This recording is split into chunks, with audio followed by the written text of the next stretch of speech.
a very definitive position because the situation on the ground doesn't allow for it. Minister, sir, just a question on the engagement. We know that when the Taliban took over Kabul, there was the first engagement between our ambassador in Doha, Deepak Mittal, and Stanik Zai. And since then, we've not really seen real engagement. So are we going to adopt a wait-and-watch policy? Because it seems like the Haqqanis have set the tone and tenor when it comes to ties with India or the Indian administration. Anas Haqqani's tweet, in many ways than one, really sets the tone over there when he speaks of Somnath Temple taking pride in smashing the idol of Somnath. Look, we are in different businesses, okay? You are in the news business, I'm in the diplomacy business. By nature, I would be more empirical, would be more, I'd be more careful about my judgment. By the nature of our business, okay, as opposed to yours. I am not sure I would completely agree with some of the things you say. You know, if this person has taken charge, and I mean, fine. I mean, people may take positions, people may tweet. We can speculate. That is all right.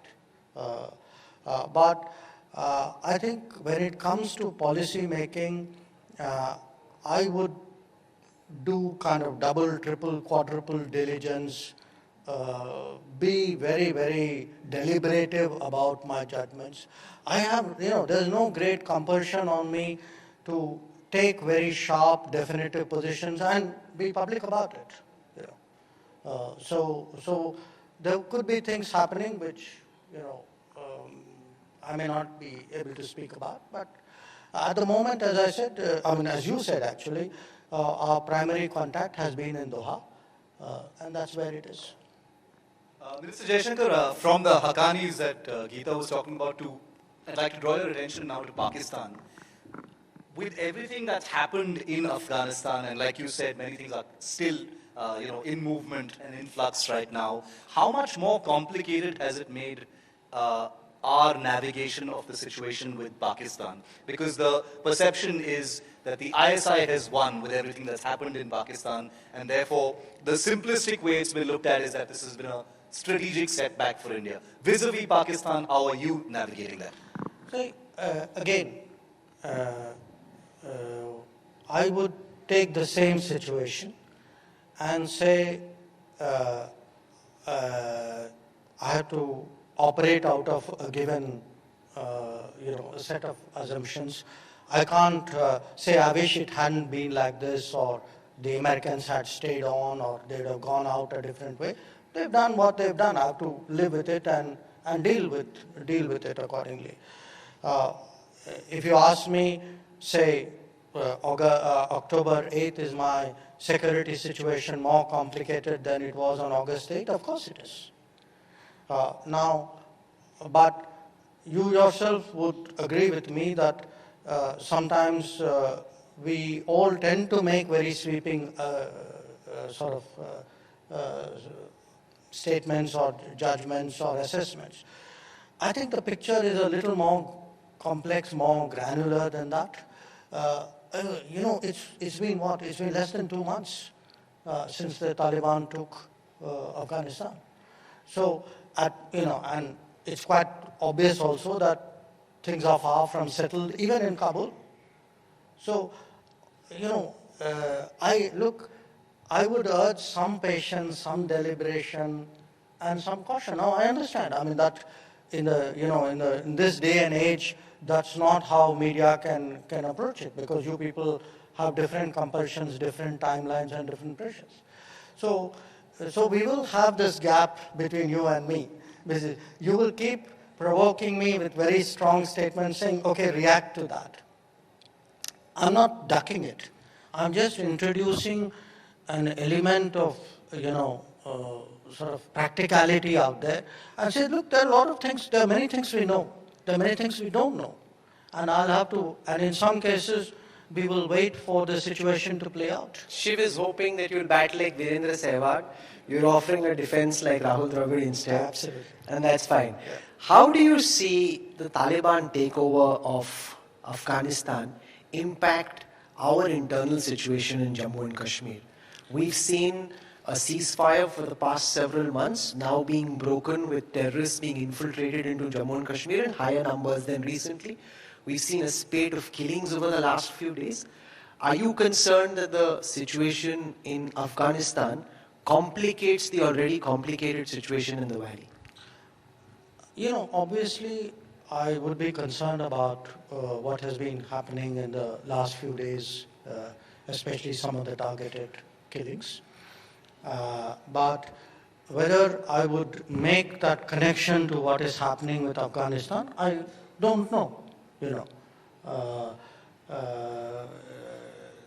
I would like to see evidence of some kind of connection there, if there is. Maybe there is, maybe there isn't. But I would obviously be concerned at some of the things which have happened in Srinagar. In terms of the internal security itself, there are reports, not just Indian intel reports, but also the UN reporting that Pak-based terror groups now joining hands and ranks with the Taliban is a concern. Is that a real concern for India? Look, Geeta, there were a very large number of Pak nationals who you call them foreign fighters, call them terrorists.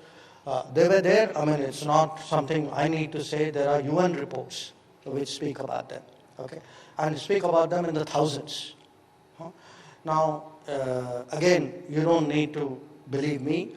Look at some of the debates which are taking place even in the United States, in the Congress, congressional hearings, questions being asked saying what was the role of Pakistan at this point of time in that situation.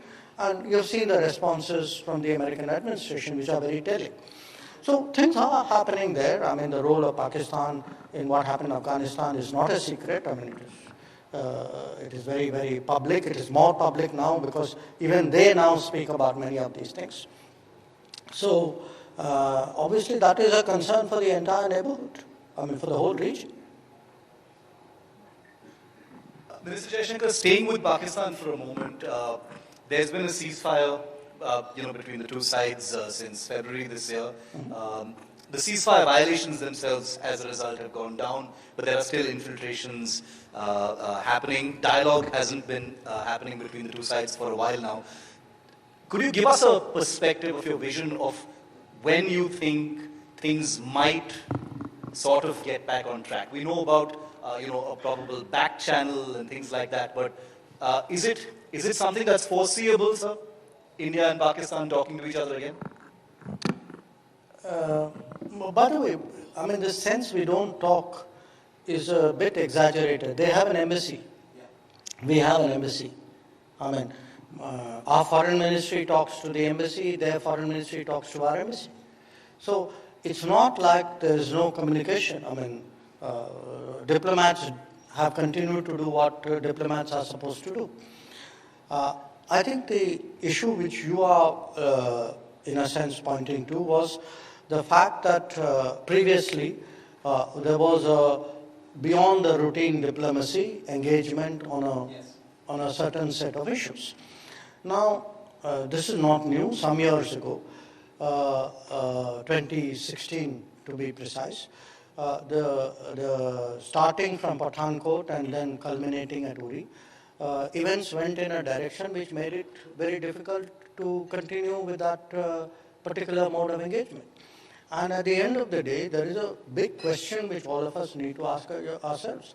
When you say, when do you see that coming back? You tell me, when do you see Pakistan becoming a normal country?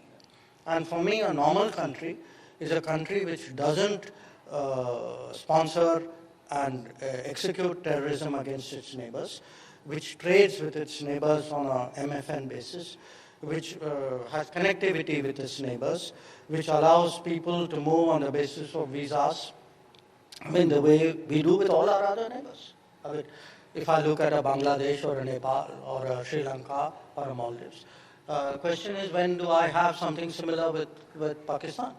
Now, right now, obviously the prospects don't look good, because the bottom line is that it is the not just the only one of our neighbors.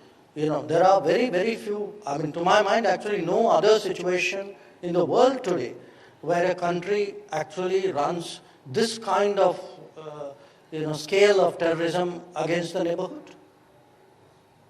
Minister, what's your reading of the state of play with China?